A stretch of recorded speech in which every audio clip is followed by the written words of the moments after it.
Olá, meus irmãos, que a graça e a paz do nosso Senhor Jesus seja com todos, amém? Vamos falar com Deus nesse momento, vamos pedir a Ele uma orientação, pedir para que Ele nos abra os corações e mentes para entender a palavra e compreender a mensagem que Ele quer nos passar. Então feche seus olhos aí na sua casa, no seu trabalho, onde quer que você esteja e fale com Deus. Pai querido, muito obrigado por estarmos falando contigo, pela oportunidade de te louvar, de te servir, de viver nos teus átrios, Pai querido. Queremos te agradecer por esta oportunidade tão maravilhosa, Pai Santo. Te peço orientação, sabedoria, discernimento, para que possamos falar e entender a tua mensagem, falar aquilo que o Senhor quer que falemos, entender aquilo que o Senhor quer que entendamos. Muito obrigado por tudo. Em nome de Jesus nós te oramos. Amém. Irmãos, hoje nós vamos falar brevemente sobre uma mudança de perspectiva, uma mudança de visão, uma mudança de atitude. Nós, enquanto cristãos, temos que ser perseverantes, temos que persistir, insistir em todas as nossas ações. Temos que fazer a nossa parte em tudo o que nos foi dado como missão pelo Senhor, né?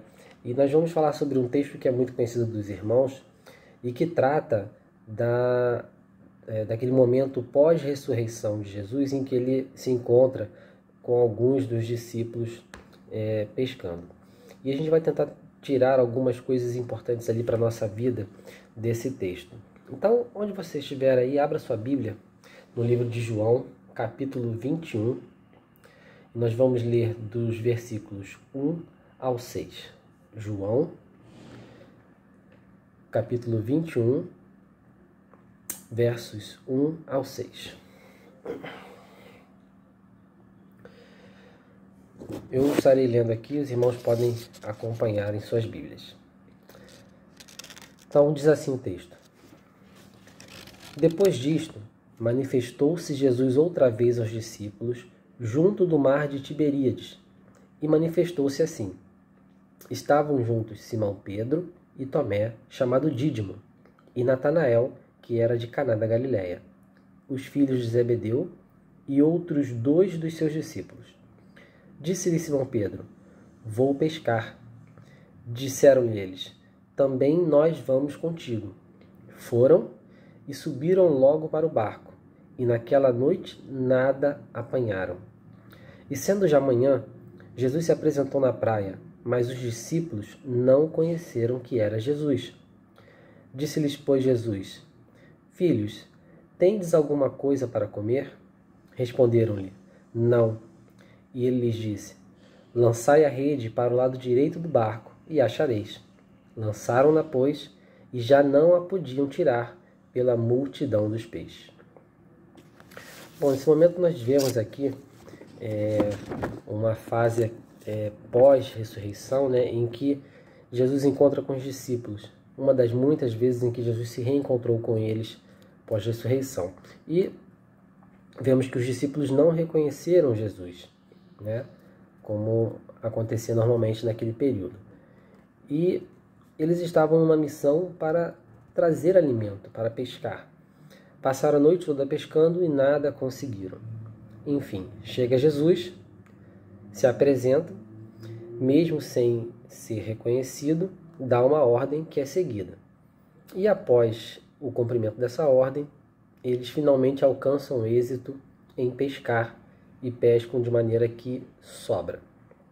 Pois bem, quando Jesus chega até os discípulos, ele dá uma ordem simples para que os discípulos então peguem as mesmas redes utilizadas na pescaria da noite e lancem no mar para o lado direito do barco. Ora, Jesus poderia ter dado uma ordem para jogar aquela rede do outro lado do mar, ou jogar um outro tipo de rede, ou jogar mais redes.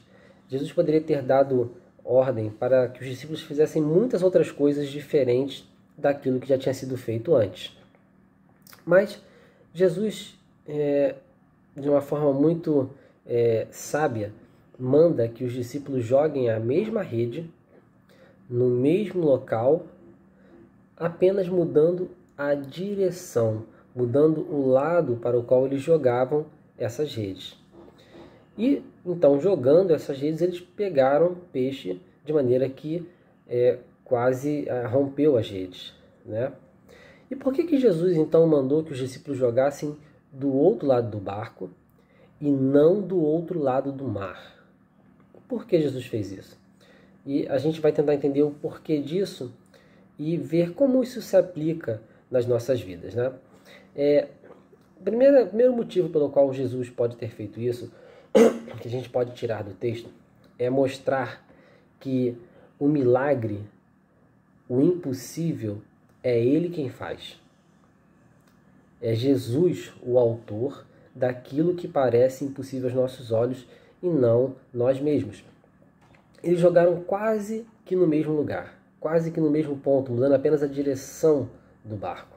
Pela lógica, para conseguir alguma coisa, os discípulos teriam que ir para outra banda do mar, ou jogar mais redes ao mesmo tempo, ou mudar a forma de lançar a rede, enfim. Eles teriam que mudar muitas coisas para conseguir pescar. Mas eles simplesmente pescaram no mesmo lugar onde antes eles tinham falhado e conseguiram êxito. Cristo nos mostra que nós devemos pescar exatamente onde Ele nos mandou pescar.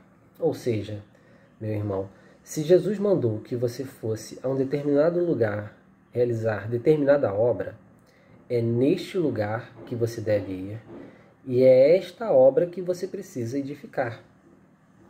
E se não está dando certo, é porque ainda não chegou o momento de Cristo fazer um milagre dentro daquela obra. Às vezes a gente está trabalhando fazendo aquele trabalho a noite toda, assim como os discípulos pescaram a noite toda, fazendo aquele trabalho exaustivo e não está encontrando resultado, não está encontrando vitória, calma. Cristo apenas quer que você continue tentando, continue fazendo, porque na hora certa Ele vai te dar uma ordem, vai te dar um sinal para que você mude a sua perspectiva e pare de lançar aquela rede sempre no mesmo lado. E mudando o lado, você vai conseguir pescar. Ou seja, você vai conseguir êxito naquela sua obra, naquela sua missão, você vai conseguir um resultado daquilo que você está procurando há tanto tempo. Então, ele nos mostra o seguinte, ele apenas diz, lance a rede, vá. Ah, mas Senhor, eu já fiz tanto, já tentei tanto, já falei tanto, já preguei tanto, já orei tanto e nada. Ele diz, lance a rede novamente. Só que agora, não lance pela sua perspectiva, lance pela minha perspectiva. Lance da forma como eu acho que deve ser feito. Talvez, se os discípulos tivessem recebido orientação divina desde antes de começar a pesca, não tivessem passado a noite toda tentando, sem conseguir. Talvez a resposta, o milagre ou o êxito tivesse chegado mais rápido se antes tivessem buscado a orientação divina. Mas Cristo quis que ocorresse daquela forma. E eles, no final, conseguiram. Um segundo motivo pelo qual Jesus fez isso é para mostrar para cada um de nós que, embora Ele tenha poder para fazer, embora o milagre vá acontecer, ainda assim é necessário que cada um de nós faça a sua parte. Não adianta ficar parado esperando que o milagre aconteça. Nenhum discípulo comeria peixe naquele dia se ficasse sentado na praia esperando. Foi necessário que Pedro tomasse a iniciativa e fosse até o mar pescar, usando desse exemplo para arrastar os outros discípulos que o seguiram, e ambos foram pescar. Então foi necessário que eles fizessem um esforço, que eles tomassem uma atitude e que trabalhassem durante toda a noite para que somente na manhã conseguissem pescar com o milagre de Jesus. Notem que eles poderiam ter parado de pescar a qualquer momento. Depois de 2, 3, 4 tentativas, eles simplesmente poderiam ter desistido, chegado à conclusão de que não havia peixe para ser pescado e voltado para a praia. Mas não. Os discípulos insistiram, persistiram durante toda a noite e não conseguiram.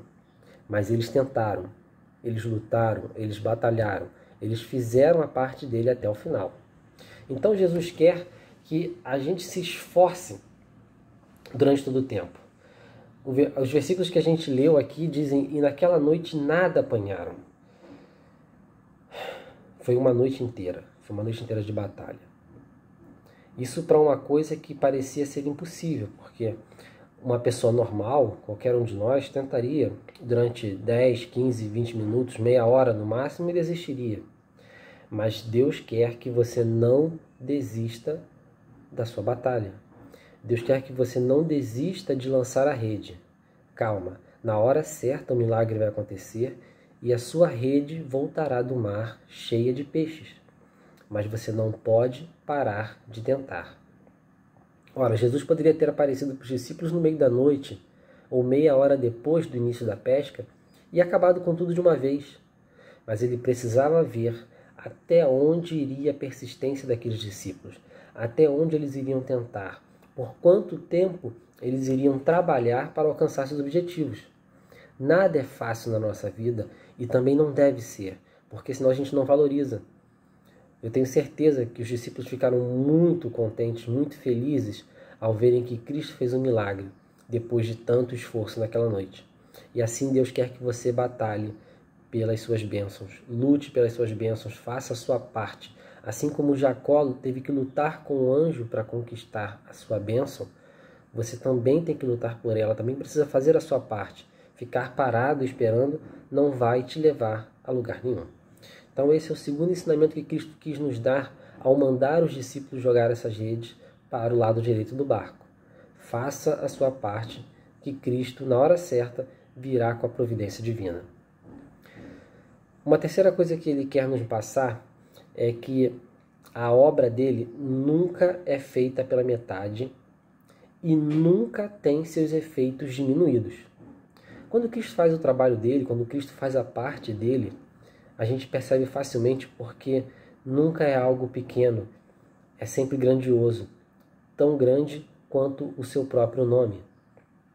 E quando Jesus faz esse milagre para os discípulos, ele poderia ter feito um milagre menor, ele poderia ter feito com que os discípulos pescassem o suficiente para que eles comessem naquele momento. Mas não. Jesus, quando faz um milagre nas nossas vidas, vendo que nós trabalhamos, batalhamos, nos esforçamos para conseguir os objetivos, ele faz com que as nossas bênçãos superabundem em nossas vidas. Então ele fez com que a pesca fosse abundante, a pesca fosse grandiosa. Foram mais peixes do que aquela rede ou aquele barco poderiam suportar. E eles tiveram dificuldades para trazer aqueles peixes para dentro do barco. Assim como Jesus fez naquelas passagens da multiplicação de pães e peixes, a gente percebe que Jesus poderia ter feito, com todo o seu poder, a multiplicação exata para as pessoas que estavam ali. Mas quando é a obra do Senhor, sempre há mais. Jesus sempre faz mais do que ele precisa, porque ele tem poder para isso. Então ele fez sempre sobrar, sempre sobejar, abundar na vida dos discípulos.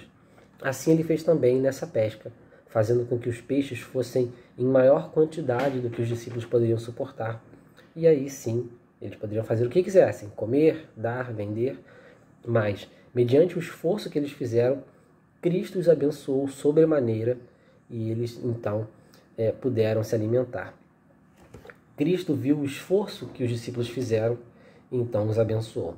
E é assim que ele age nas nossas vidas. Se você ficar parado, não trabalhar, não correr atrás, então as bênçãos não chegarão até você. Mas se você se esforça, se você trabalha, se você corre atrás, se você não desiste daquela missão que Cristo te deu, aí sim as bênçãos chegarão e vão superabundar na sua vida. A quarta coisa que ele quer nos mostrar é que nós nunca devemos desistir das promessas. Embora pareça que você esteja dando murro em ponta de faca, batendo sempre na mesma tecla e nada conseguindo, você não precisa desistir. Você precisa continuar tentando, continuar lançando as redes. Agora, o que a gente precisa se atentar e que Cristo quer nos mostrar nesse texto é que você deve continuar tentando, mas às vezes há necessidade de parar, pensar e mudar a forma de agir. Talvez você esteja se perguntando agora, poxa, eu estou tentando fazer algo na minha vida, estou trabalhando, correndo atrás de algo e não consigo lograr êxito em alcançar o meu objetivo. Já parou para pensar que talvez você esteja fazendo da maneira errada? Parou para pensar que talvez você esteja lançando a rede do lado errado do barco? Então a gente precisa parar, refletir e talvez com isso chegar à conclusão de que os peixes não estão onde você está lançando, mas sim do outro lado do seu barco. Talvez você esteja atirando para um lado, mas você só vai acertar se atirar para o outro. Talvez você esteja olhando aquilo à sua esquerda, achando que é a bênção da sua vida, e na verdade a sua bênção não está ali, não está naquele lugar. O que você precisa é mudar a direção da sua visão, mudar a sua perspectiva, olhar para o outro lado e então enxergar a sua bênção ali. Talvez ela esteja mais próxima de você do que você imagina. Só que, como você está focado na direção errada, você não consegue enxergar o que Deus preparou para você. Então, o que a gente precisa fazer é receber de Cristo aquilo que os discípulos receberam naquele momento, a orientação divina. É ela quem nos direciona, é ela quem nos mostra o caminho e a direção para onde devemos andar e olhar. É Cristo que nos mostra onde devemos lançar a nossa rede e onde devemos depositar o nosso esforço para conseguir o objetivo que almejamos.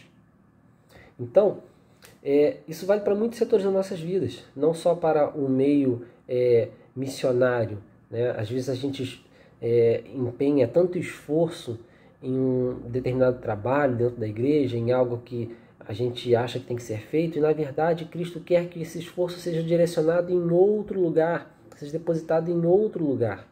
Então, com a orientação certa, nós vamos ver que a igreja colherá muito mais frutos do que da forma como estávamos fazendo antes.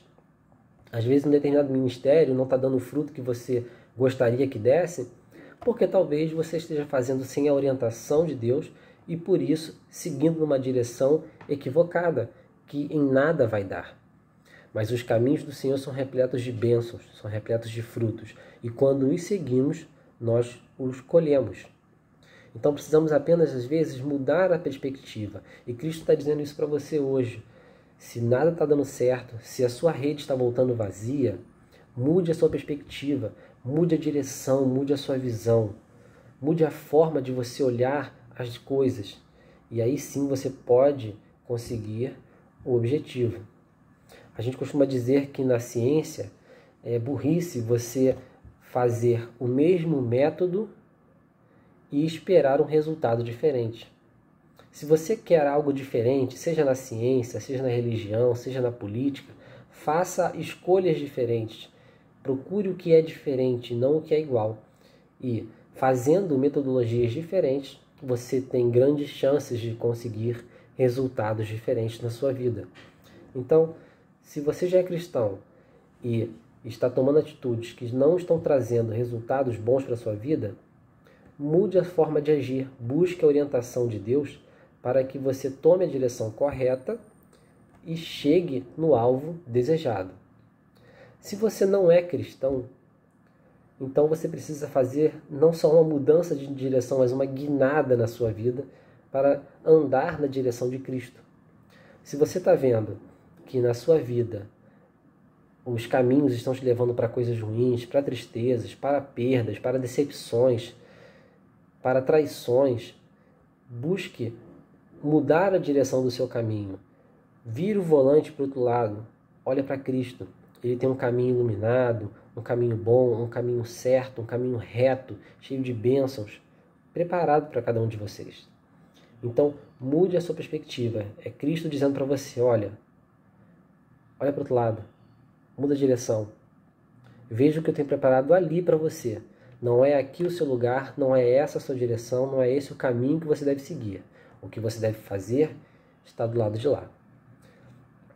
Existe uma frase que ela é atribuída ao Max Lucado, que diz assim: quando sua perspectiva está em Deus, seu foco está naquele que vence qualquer tempestade que a vida pode trazer. Então, se está dando tudo errado na sua vida, mude o foco, mude a direção, mude o sentido e olhe para Cristo, pois Ele é o alvo, Ele é a direção. E quando nós mantemos o foco nele, o nosso caminho, a nossa caminhada cristã, a nossa vida se torna muito mais simples, muito mais fácil, porque Ele carrega o nosso fardo e está sempre ao nosso lado para nos ajudar quando caímos. Eu espero que você reflita nessa palavra, que você medite nessa palavra e que ela sirva para que você, a partir de agora, tome uma guinada na sua vida, em todos os sentidos dela. Não apenas no sentido religioso, mas no sentido profissional, no sentido de estudo, no sentido de relacionamento interpessoal. Mude o foco, mude a visão, jogue a rede do outro lado e você vai colher muito mais frutos do que tem colhido atualmente. Tá bem? Eu quero orar por você. Feche os seus olhos e vamos falar com Deus. Pai querido, muito obrigado por este momento de reflexão. Eu peço que o Teu Espírito Santo abra todos os corações e permita que essa palavra faça sentido, faça morada e possa ser praticada daqui em diante na vida dos Teus filhos. Que possamos refletir, analisar as nossas situações e perceber se estamos caminhando no caminho certo ou não. E se não estivermos, Senhor, eu peço a Tua orientação a cada um dos Teus servos, para que possamos mudar o rumo das nossas vidas, para que possamos mudar o foco das nossas vidas e começar a lançar a rede no lugar certo, para que os frutos superabundem em nossas vidas, Pai querido. É o que eu te peço, confiado no Teu poder e na Tua orientação divina, em nome de Jesus. Amém. Amém, irmãos. Que a graça e a paz do nosso Senhor seja com todos. Amém.